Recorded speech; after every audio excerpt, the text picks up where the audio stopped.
So what did China tell its state-owned enterprises about this change? What's the message from China? Morning. So from what we understand, Beijing has told some of the state-owned companies to let audit contracts with the Big Four firms to expire. So they don't need to cut ties immediately, but to gradually offload them and to replace them with local Chinese or Hong Kong auditors. There's no hard deadline as far as we know. Okay, and what's interesting about this is the story itself, but also the mood it creates. And it seems to fly in the face of recent developments where we saw the US regulators and Chinese companies reaching some kind of, or the Chinese government rather, reaching some kind of deal around audits. How are these stories joined up?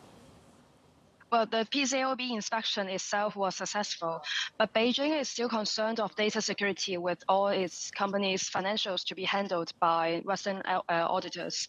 And on the other hand, China also wants to grow its own professionals to let them have more experience to deal with bigger companies. Hence, we heard about the directive. Yeah, so there's a sort of competition element to this as well. Why do these companies then need to cut ties with Big Four firms? I mentioned in the introduction that this is to do with data, concerns around data security. What's the argument there?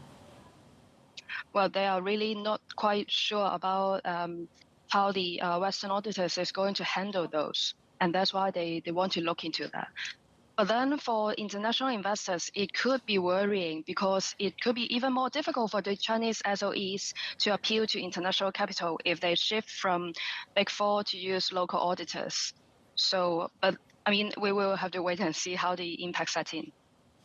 Yeah, so we'll see how this plays out for the Chinese firms and for the auditing businesses, the international ones and the Chinese ones. What will it mean for international investors then, looking at China, trying to work out what this tells us about how open to outside expertise China is?